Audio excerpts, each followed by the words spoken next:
Hi, I'm Professor Michael Ross. I'm normally at the University of California, Los Angeles, but I'm recording today from the Blavatnik School of Government at Oxford University. And I have received a series of questions for this Hangout. So I'm going to start right in and read the first one and give you my thoughts. Okay.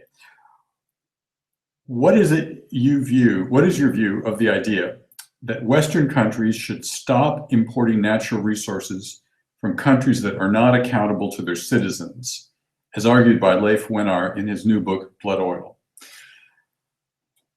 Great question, and a tough one. I know Leif's book well. I've met him before. I've spoken with him about the idea. I think he's pretty persuasive. And in general, I think I support the idea. You know, countries now and again boycott other countries for all kinds of reasons.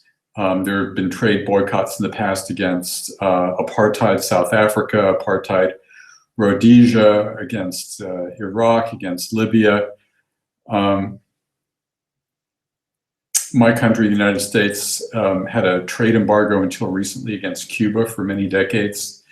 So often these embargoes are put in place for very political reasons, and they're not really very consistent in terms of the principles that the importing countries are supposed to be upholding.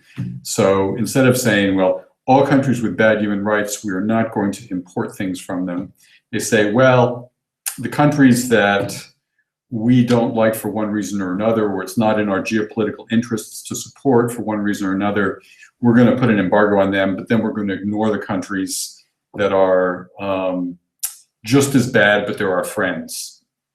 So I think the blood oil argument really is that we should use a single standard. We should pay close attention to whether governments in resource-rich countries are accountable to their citizens and really helping them out. And that should be our standard. We shouldn't mix in, oh, this country is friendly to my government, or this country is unfriendly to my government. We should just have common ethical human rights standards. And I think that makes a lot of sense. Probably have to be thoughtful in how you implement it, and make sure you're doing good and not harm. But in general, I think it's a really powerful idea, and I like it a lot. Second question. Do you think that political factors, such as origins of the political coalition, e.g. it's rooted in years of social mobilization or not, party organization and locus of political authority, influence or could potentially drive policy choices in regards to the energy sector? If not, what political factors influence energy policy choices? Well, you're asking this question of me, and I'm a political scientist. So naturally, I do think that politics matters. I think it matters enormously. And you put your finger on some really important ways to think about how the politics matter. What party's in charge or coalition of parties? Where do those parties come from? Who do they represent?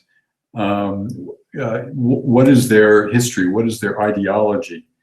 Are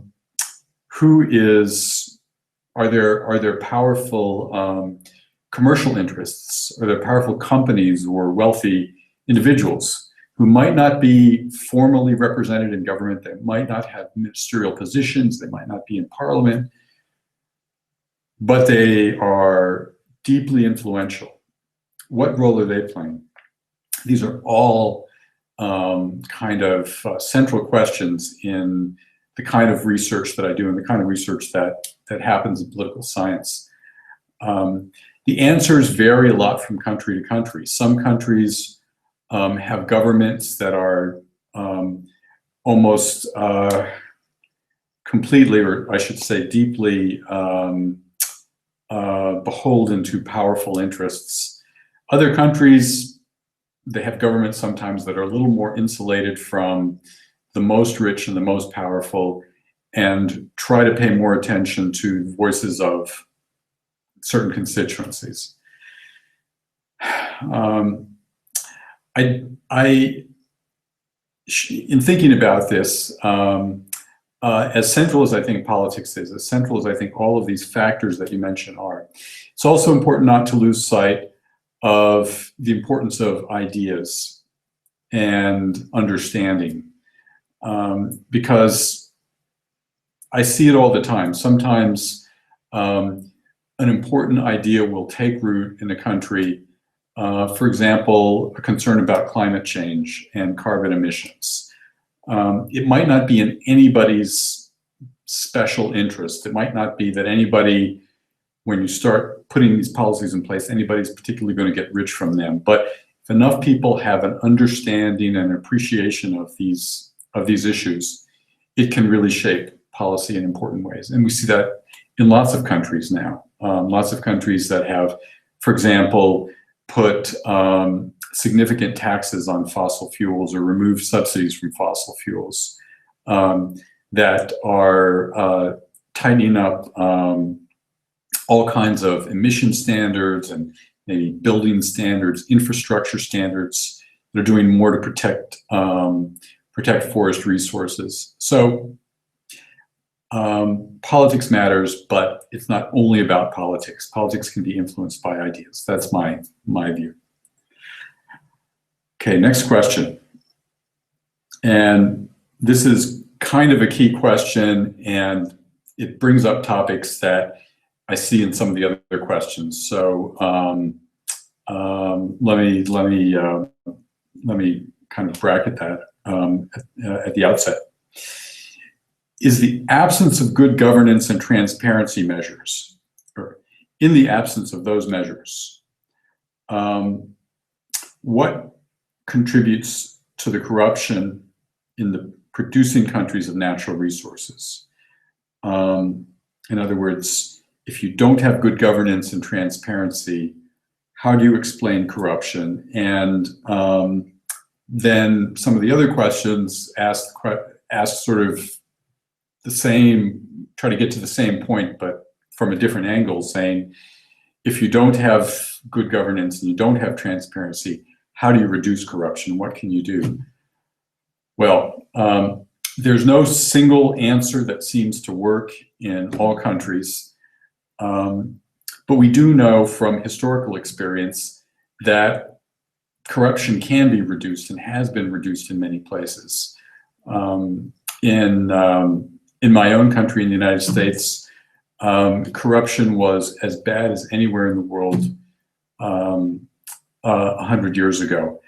And in many cities, everything was about corruption. If you had a fire and you needed the fire department to come, you would have to pay somebody. If you wanted police protection, you'd have to pay somebody. It's much, much better now. Of course, there's still different kinds of corruption, but at the daily level and the level of individual government services, there's been a lot of improvement. So how does that happen? How can that happen? Again, different answers in different places. Transparency, government accountability matter a lot. Education matters a lot. More people rely on their brains and their training, their skills to earn a living, the less they're trying to get rich by stealing from other people. And there's lots of innovation going on right now in the world. If you haven't seen it, I'd encourage you to look at this great website in India called ipaidabribe.com. And many other countries have set up exactly the same kind of website. It's a website where people can report when and how much they've paid in bribes. And you see there are thousands and thousands of reports coming in all the time. You can look at a map of the country, click on a given region and see exactly how much has been paid in recent days in bribes, how many people have reported bribes. Also, where are the reports of good public officials, people who've done their jobs and turned down bribes, were not asked for bribes, and still performed well. There's a column that just sort of has a stream of text messages that people are sending in constantly, reporting bribes they've been asked to pay or forced to pay. And similar websites in Kenya, in China, in probably dozens of countries now. This is just sort of a first step that citizens can take in bringing attention to this problem, shining a spotlight on it. And I hear stories all the time about how when there's enough complaints on something like this, somebody in government finally takes action and things start to get better. So there's much can be done. It varies from country to country. It's a problem that often has to be solved very much at the local level by people raising the problem, and something like these websites can play a powerful role in aggregating what people are seeing and bringing it to public attention. All right. Now, a very fundamental question, a very broad question. What are the main challenges facing the real internal politics of natural resources in light of the fragility of the decision makers? And what are the remedies, what are the measures to remedy them? Boy, this is what I and now many other people study on a daily basis. So it's very hard to answer in a brief and simple way. But here's one way that might be helpful in understanding the challenges. I think of the central challenge of resource-rich countries as taking all of the wealth that lies beneath the ground and turning it into wealth on top of the ground that is fair and contributing to the lives of people every day. Okay, that wealth is there, but as long as it's simply in iron ore or in oil or natural gas or diamonds, is not really going to be improving people's lives. So you have to find a way to get that wealth and put it into things that are really going to help people, like better infrastructure, like schools and better health access and clean water and all of the things that make people's lives better. One of the most consistently important investments that can come from this wealth is education. Okay, there's a misperception that is shared sort of historically over time by people everywhere, that if they get a pile of resource wealth, if essentially money comes and falls into their hands from some kind of mineral find, that it means that they are going to be wealthy. It doesn't make you wealthy to simply have a handful of gold.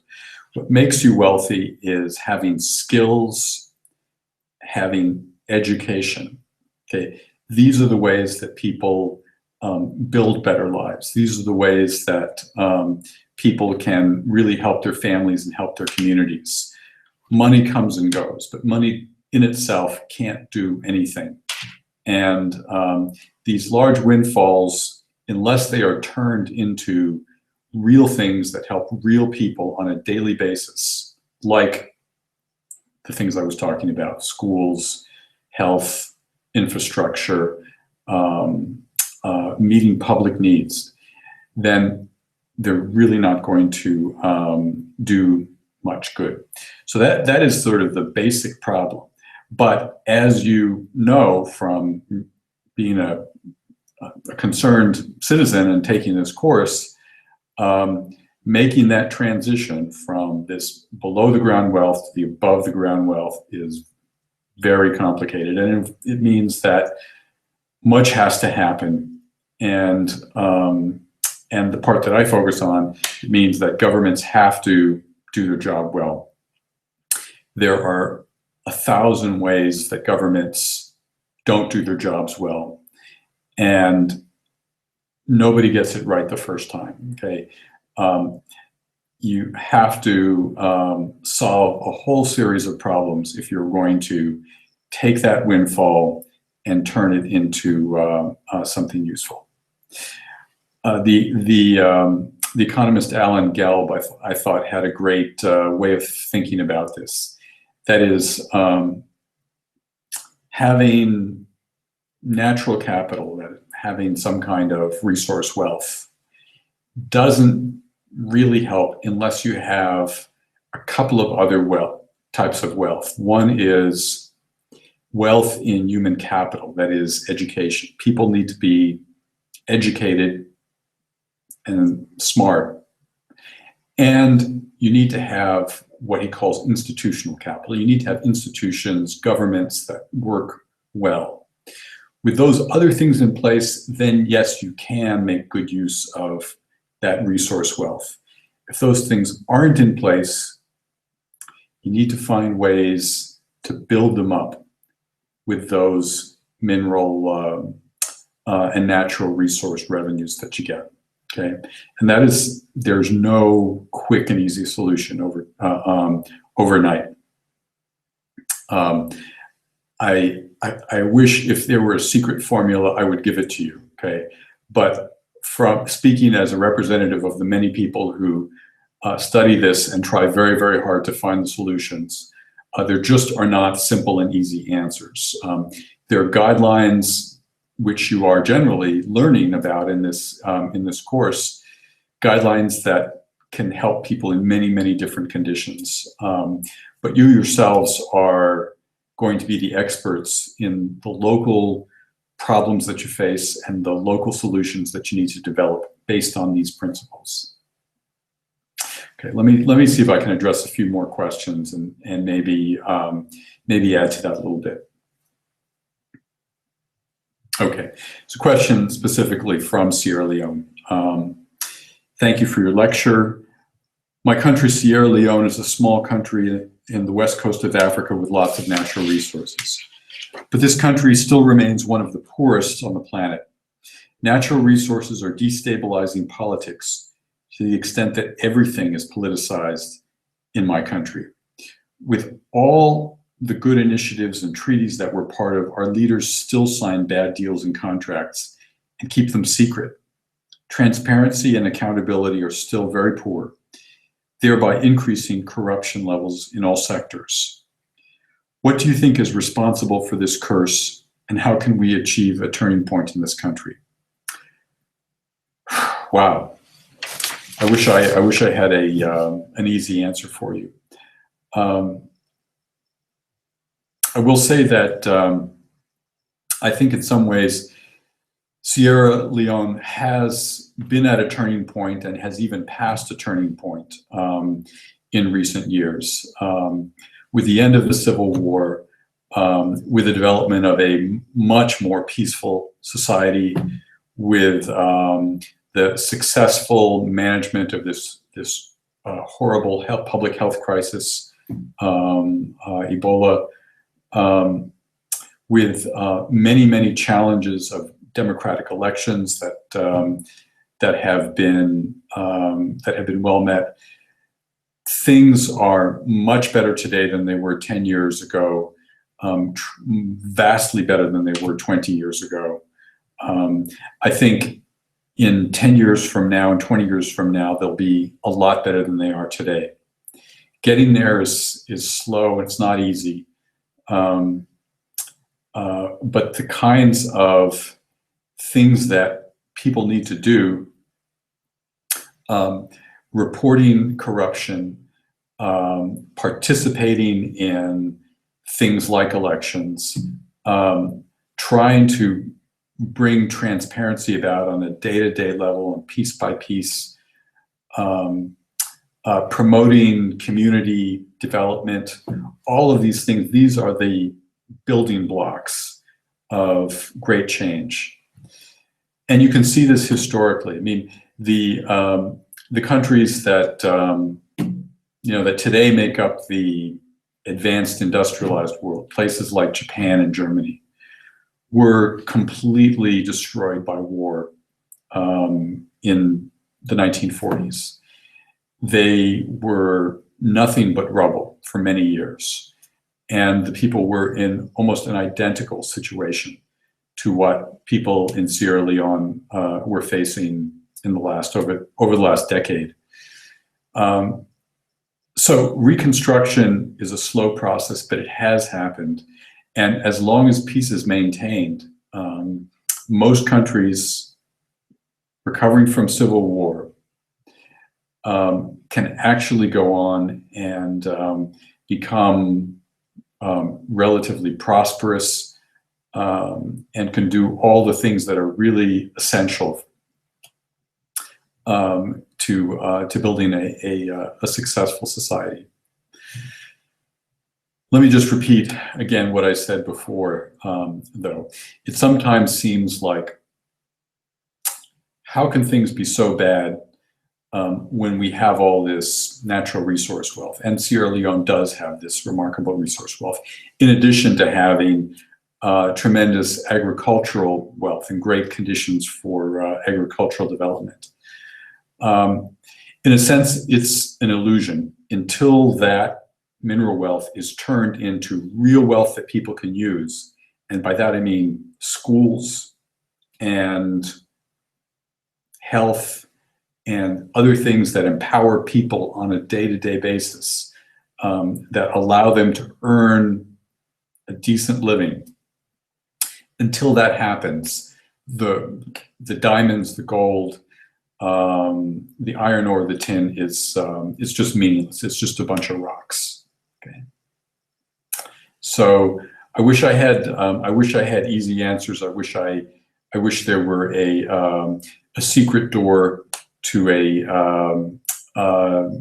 a wealthy country that would take Sierra Leone there in a much shorter time. But the good news is that things have gotten much better, and I think the steps have been taken on the right pathway. A question specifically about Peru. Thank you for your time. I still have questions based on experiences such as Peru, which is my homeland. Peru is often seen as a successful experience for keeping its economy and political stability growing through the global crisis. So it seems that the curse didn't hit us if you read figures. But once you dig into the micro numbers, it's easy to see that economic growth hasn't reached a more local level, specifically mining areas that are among the poorest in terms of the overall growth. How taxation, legal framework, and formal institutions are apparently okay. Corruption, formal rates are not that bad, at least in numbers. And public expenditure is so-so.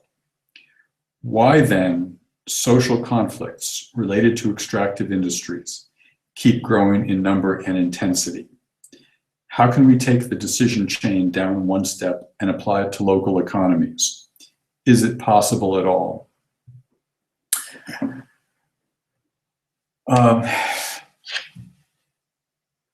Well, first of all, I agree with you that in many on many dimensions, Peru has been successful over the last decade.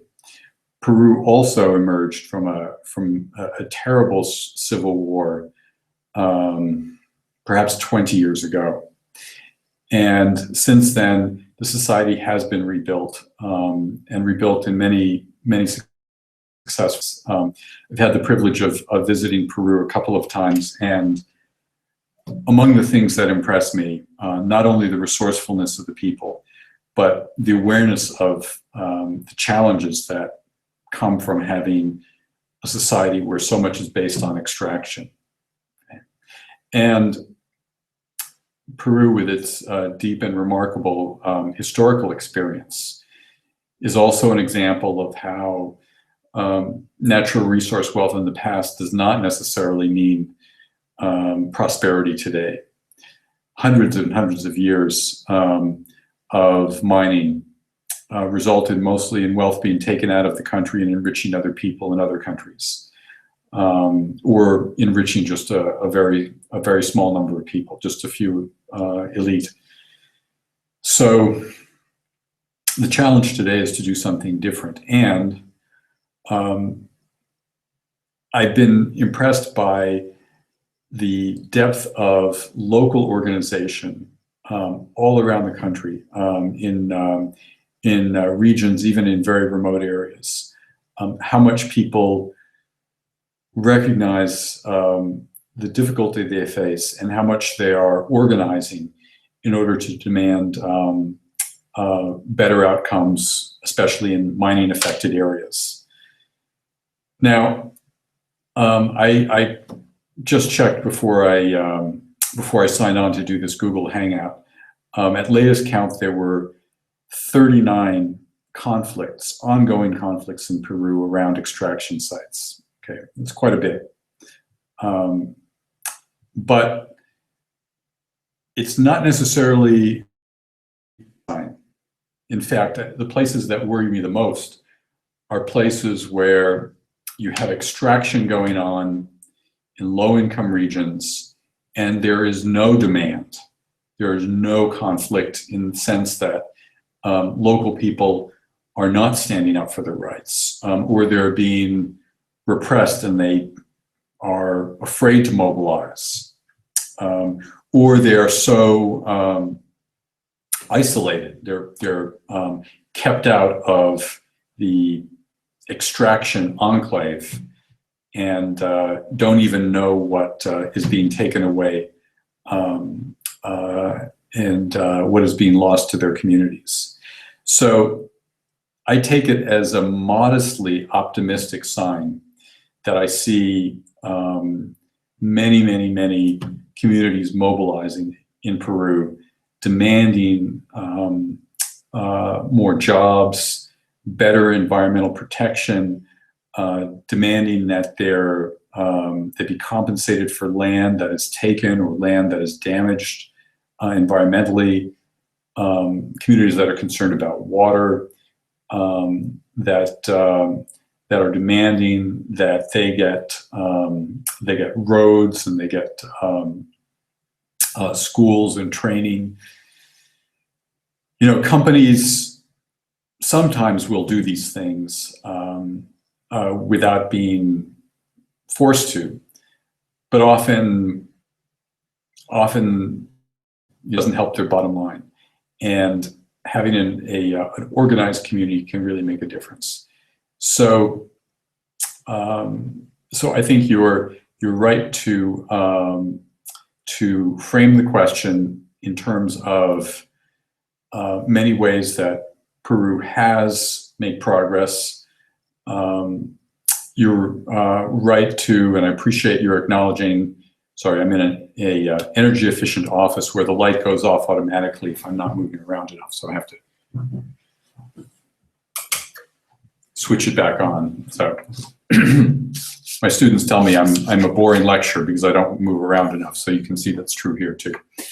In any case, you're correct to see that in many ways there have been things to be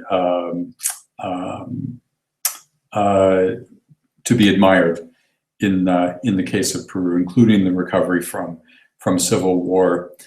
And I would just add that that all of these low-level conflicts, at least some of them, I think, are a sign that communities are aware and organizing and demanding what belongs to them. And sometimes that is just the only way they're going to get what they should be getting, what is coming to them. Okay, 3 more questions. So, How can the media play a role to promote transparency in a case like my country, Kenya, where most of the oil wealth can be or is in danger of being siphoned off by an elite? I've thought about this question since I read it yesterday. It's a very good question. Kenya, of course, has this recent oil discovery, and so there's lots of debate now about how it should be managed, what kind of contracts should be in place, what it means for Kenya's future.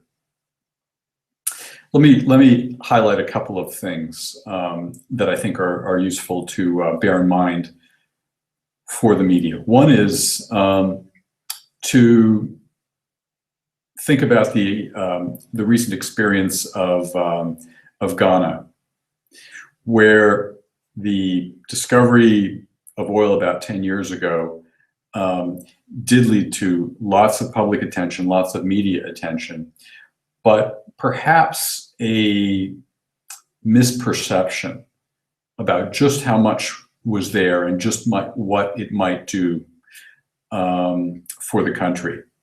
There was a point, I think, where the president in Ghana had said, this is going to transform our country. We will become a wealthy country very shortly, thanks to this oil wealth. Okay, when you look at it, it's actually not that much on a per capita basis. Ghana has significant mineral resources. It has a lot of agricultural resources. It has many things that can generate wealth and opportunity aside from the oil. And the oil adds something, but not too much. Sometimes when people have unrealistic expectations, they think that they're going to get wealthy, then this can lead to problems down the road. They get disappointed when it doesn't turn out right. They demand sometimes that it be spent right away on something, or they place unrealistic demands on the government and then get disappointed when they don't see them met. So the first guideline is to look at the case of Ghana and just try to think realistically about what the opportunities are, what might come, what might be gained, and what might not be. In a couple of other cases I know, in Indonesia, there was a conflict for many years in Aceh, the natural gas producing area, one of them. And I visited it while the conflict was going on. And one of the things that struck me was that people were outraged that they had not become rich like the people of the small nearby country of Brunei. Well, when I looked at the numbers, I saw that resource wealth in Brunei was about 10 times what it was in Aceh, even under the best of conditions. Even if every penny was given to the local Achenese people from their natural gas facility, it still wouldn't have amounted to 1/10 of the wealth that was available in Brunei. So people had unrealistic expectations and were actually fighting because they were angry that those expectations were not met.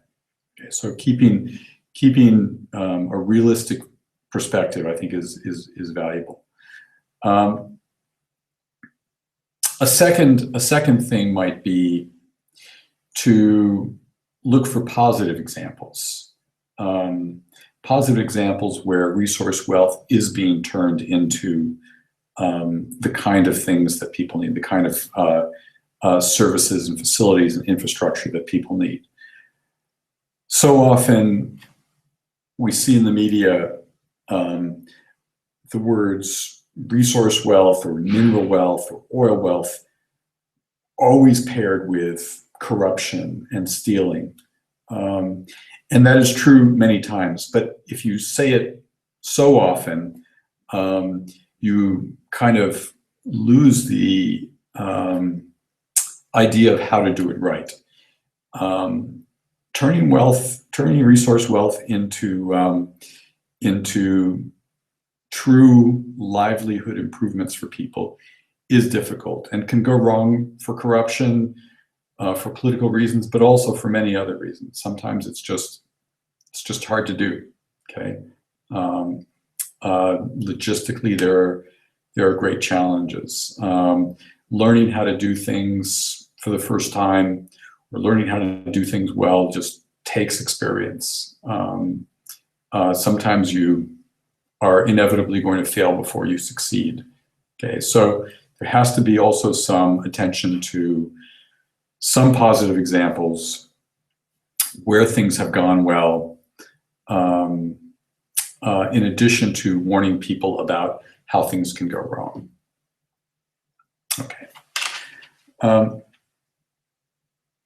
All right, this is the next question.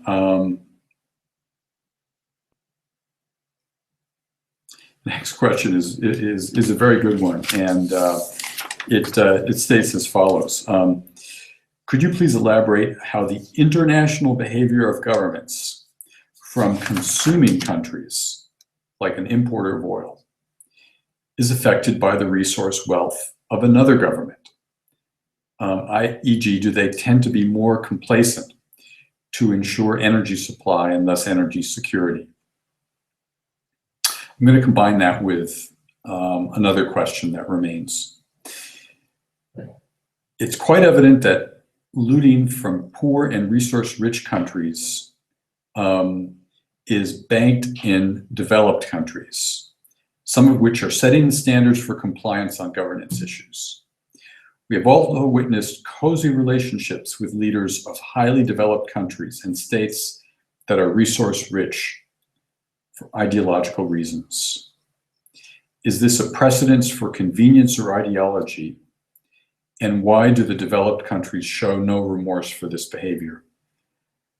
God, those are such insightful questions. I almost feel like you have stated the issue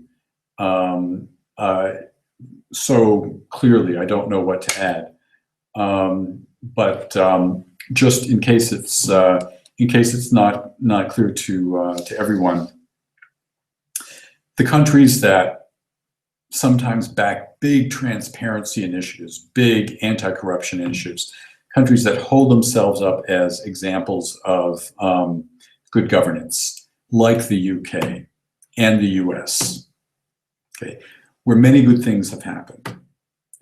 They're also the places where that welcome money from corrupt leaders in resource-rich countries, okay, that are happy to receive large bank deposits, okay, that are happy when their own companies get rich by working with corrupt dictators in resource-rich countries, okay.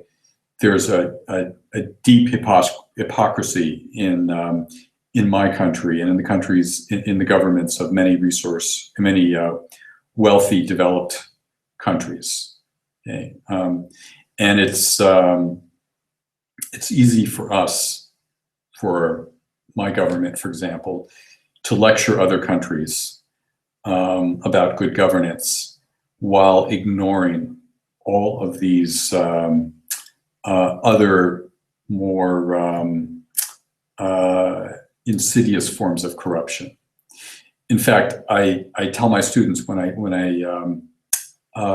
lecture on these issues at the University of California in Los Angeles that, you know, we criticize and say, oh, isn't it terrible that in low-income countries people have to pay bribes every time they want some little thing from a government, and these bribes might be equivalent to 10 cents or 50 cents or $10. But we ignore the fact that our own American government is benefiting from billions of dollars of corrupt money that is invested in our country. And the billions of dollars that our people gain in benefits from alliances with corrupt leaders. Okay, so I think you've both of you who've asked these questions have identified a critical issue. And I wish I could say that my government shows signs of remorse. I'm afraid that's not true. I can say that there are organizations and people who are trying to bring this issue to public attention and who are working hard to raise awareness about these issues, and there has been progress made. Sometimes it's discouraging to look at the state of the world as it is today. In all countries, things are not as they should be. But it can be sometimes a little bit less discouraging, a little bit more encouraging to look at changes over time if there have been improvements. Okay, and I think there have been improvements in many places, including in places like Sierra Leone and Peru and Kenya. In all of these countries, things are much better today than they were 10, 20 years ago, okay, 50 years ago. So looking at change over time, I hope will give you some hope and some reason to keep fighting and to keep pushing on these issues. Okay. One final question, and that is as follows. Would government in the water resource-rich countries in the coming decades behave the same way or differently? And points out that conflict on water can be triggered by climate change. Okay, it's a good question. I think there's a temptation in my area to say all natural resources, they suffer from the same kinds of problems. All politics around natural resources, all political economy questions, all conflict questions are the same. But really, when you look more closely, you can see important differences. And I think there are important differences between conflicts around water, between the problems and the politics around water scarcity, and the problems that we see around, for example, mineral resources and sometimes forest resources. Around mineral resources, you tend to have concentrations of wealth that are removed from local communities and often benefit large companies, sometimes state-owned companies, sometimes foreign companies, that benefit people in the capital, that benefit elites in government, okay? And people in local communities are understandably outraged or understandably demanding that more benefits come to them, to the local communities, and less be given to these foreign or faraway organizations. With water conflicts, it's often different. It's often local people who depend on water resources, and finding ways to conserve, to share those water resources, sometimes to get new access to water. These are very tough questions, but often questions that take different kinds of solutions. I think you're right in identifying this as an issue of the future. That is an issue that's going to get worse, and where we're more likely to see problems emerge in more and more places. I should say that I live in Southern California, a place that that is now in the 5th year of a drought, that depends on water being brought in from far away. where there's great inequality in the distribution of water resources. So this is an issue that we face in Southern California and Los Angeles on a daily basis. It's an issue that we need much more research on, much more insight on. Okay, well, listen, I've really enjoyed the chance to interact with you, to read your questions and think about your questions. You have great questions. I see the interest in this topic, the frustration with slow change in this topic. Bear in mind, remember that that education is so important, and that you yourselves, by taking this course, are educating yourselves more deeply. And I hope this section of the course will be helpful to you, and maybe spur further interest in this topic, and further research and further action. Okay.